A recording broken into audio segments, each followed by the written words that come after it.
Bienvenidos a Market Data Review, el resumen de las noticias y el análisis más importantes sobre los temas económicos del momento, de nuestro país y también del mundo. En esta ocasión vamos a estar hablando sobre la política monetaria, la política cambiaria, también cómo está el ánimo de los consumidores, las expectativas del mercado y varios otros temas que llaman la atención en nuestra agenda económica. Hola Ivonne, ¿cómo estás? ¿Cómo estás, Marta? Muy bien, muy bien. Partimos entonces con esta que fue la información más relevante de los últimos días, la decisión del Banco Central de no modificar la tasa de interés de referencia del mercado, una decisión que se dio tras 14 meses consecutivos de subas y que emite un mensaje de un cambio ya en el accionar del Banco Central respecto a la inflación. ¿Qué mensaje nos emite el Banco Central con este tipo de decisiones? Y uno de los mensajes que emite es que está logrando contener la inflación. Es una medida justamente para contener la inflación, es uno de los mensajes también que emite con dejar la tasa en el nivel de 8.50, 8.50 dejar, después de meses consecutivos de subir. Recordemos que venimos de medidas de política monetaria en donde en la pandemia esto bajó por el suelo porque queríamos incentivar la economía. Hoy en día la herramienta era subir la tasa de política monetaria para controlar la inflación justamente, y esto nos muestra un escenario que están logrando contener la inflación. Es el mensaje que se quiere dar, ¿verdad? Sí, también en el comunicado del Comité de Política Monetaria se dijo que la inflación estaba convergiendo más rápido de lo que se pensaba. Significa que el retroceso del nivel de inflación está siendo aparentemente más veloz de lo que estaba previsto. Y puede ser también que baje la proyección del cierre del año. Esto nos comentaban también desde el Banco Central, que está en 8,8% todavía, pero puede ser menor.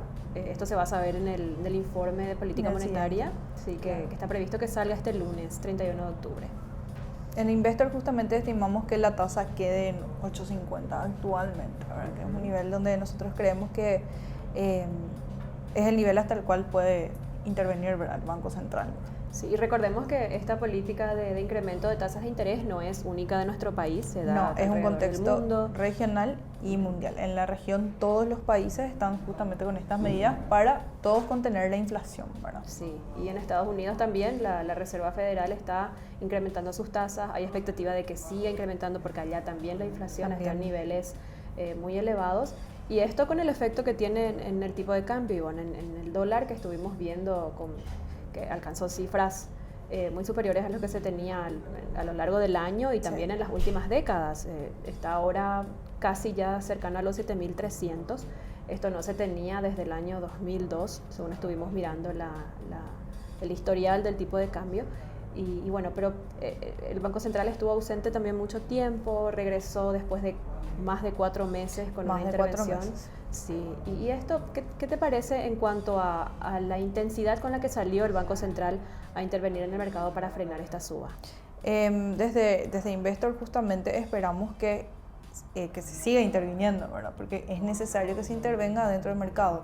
Como mencionamos en una entrevista a Market Data, ¿verdad? El consumidor en Paraguay no está acostumbrado a variaciones grandes, o sea, de volatilidades grandes, ¿verdad? Porque estamos acostumbrados a una estabilidad macroeconómica, eso es lo que caracteriza justamente a nuestra economía, ¿verdad? El consumidor no está acostumbrado a volatilidades muy altas, ¿verdad? Y eso juega muchísimo con las expectativas, que es lo que mencionamos a lo largo siempre mencionamos en nuestros programas también, cómo las expectativas están jugando un papel muy importante en el desempeño de la economía, y justamente eso se refleja también en el tipo de cambio, ¿verdad? Esas son repercusiones que va a tener nuestra economía si observamos una volatilidad muy alta. El Banco Central tiene que seguir interviniendo para contener el tipo de cambio, ¿verdad?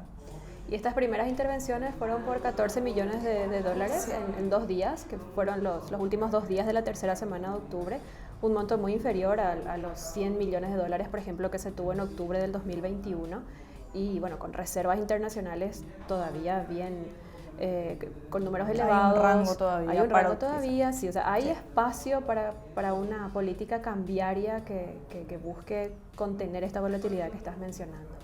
Y el presidente del Banco Central, José Cantero, también estuvo hablando con la prensa y dijo que efectivamente hay mucha volatilidad en el mercado. Se está viendo que inclusive cuando una empresa sale a consultar por una compra por 20, 30 o inclusive 10 millones de dólares, eso ya hace que la cotización se empiece a disparar. O sea, están los ánimos como que muy sensibles, se reacciona bastante ante un mínimo mensaje.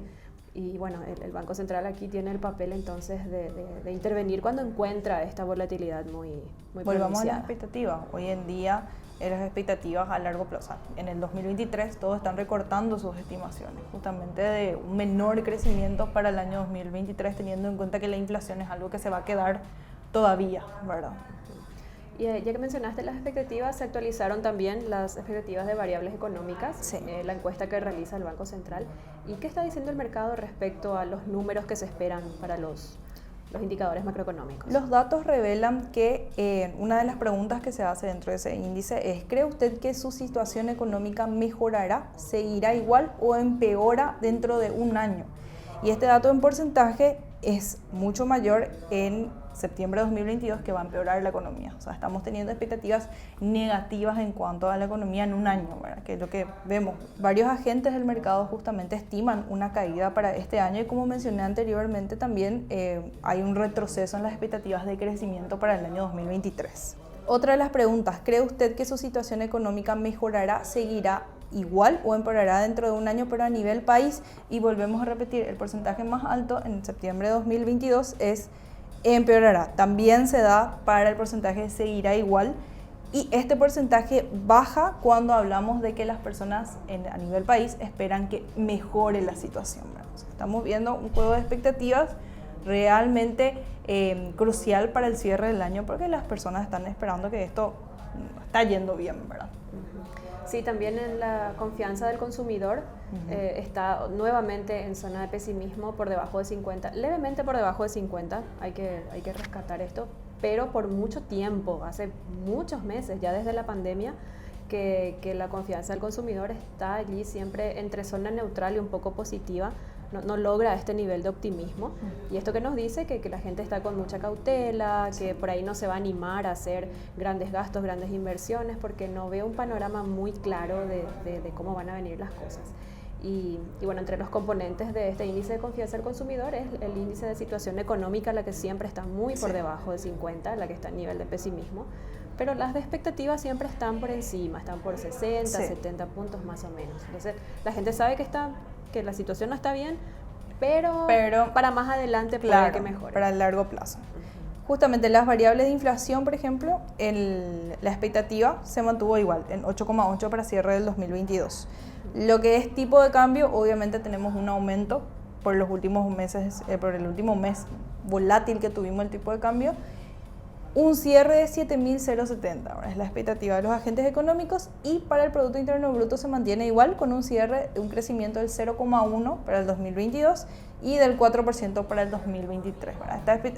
Recordemos que esta es una encuesta que realiza el Banco Central a los agentes económicos. Después tenemos las otras expectativas, mencionamos anteriormente, de los agentes económicos. Por ejemplo, la estimación que lanza Investor, las estimaciones que lanzan las otras consultoras económicas. Ahí vemos que la mayoría tiene un retroceso del Producto Interno Bruto entre el 0,5 y el 1%. Así es, y este 0,1% de estimación que anuncia el mercado a través de las encuestas, recordemos que está levemente por debajo del 0,2% de crecimiento que maneja el Banco Central. Pero bueno, vamos a ver también si ellos mantienen esta proyección o si la modifican a través del informe que sale este lunes. También presentaron el informe del Viceministerio de Industria en cuanto a las exportaciones, ¿verdad? Se observa un crecimiento del 19% de las exportaciones de agroindustria, que son las que representan el 73% de las exportaciones, ¿verdad? Los bienes de manufactura presentan un crecimiento del 18%, y tenemos que mencionar que esto es un récord que se supera del récord que ya hubo en el 2021, ¿verdad? El 76% de la exportación de manufactura de enero a septiembre se destinaron al Mercosur. Esto quiere decir que del total de estas exportaciones, el 60% se va al país de Brasil. Y los principales productos exportados: confecciones, textiles, autopartes, aluminio y sus manufacturas. Y por este motivo es que siempre se hace énfasis en la necesidad de tener una economía diversificada, porque vemos que el agro en sí, en productos primarios, productos no industrializados, o sea, granos, están teniendo una baja muy fuerte por lo que fue la sequía del año pasado, de la campaña sojera especialmente del año pasado, pero hay otros sectores que sí están logrando crecer. Tenemos la maquila también, que siempre está con buenos números, entonces allí es donde se puede ver un poco el balance entre los sectores económicos y esto por supuesto después ejerce su influencia en el tipo de cambio, porque cuando hay menos ingreso de dólares sabemos que el tipo de cambio tiende a subir. Y bueno, es un claro mensaje de por qué se tienen que seguir diversificando los sectores económicos, además de toda la mano de obra que se emplea, toda esta capacidad de resiliencia que puede tener la economía en su conjunto cuando a uno de los sectores le vaya mal por cualquier motivo, ya sea factores internos o también externos, que es lo que está ocurriendo ahora. Por último, el cierre del tipo de cambio de hoy, 7.264 cerró el dólar hoy. Ya acercándose a los 7.300, un nuevo pico de lo que es esta suba que está teniendo el tipo de cambio y una apreciación en torno al 5% ya que está teniendo frente al guaraní. Veremos cómo siguen evolucionando los datos, también cómo se siguen actualizando las expectativas. Sabemos que Investor está actualizando también sus proyecciones. Y bueno, vamos a tener novedades muy pronto, seguro. El día viernes salimos con las estimaciones, así que vamos a tener en el próximo programa nuestra perspectiva de crecimiento 2022-2023. Bueno, invitamos a todos entonces a estar atentos a estas nuevas proyecciones y esperemos que sea para bien, por supuesto, que haya estimaciones de tener un crecimiento importante el año que viene para poder superar las dificultades que se vinieron este año. Bueno, muchas gracias. Nos vemos en la próxima. Nos vemos.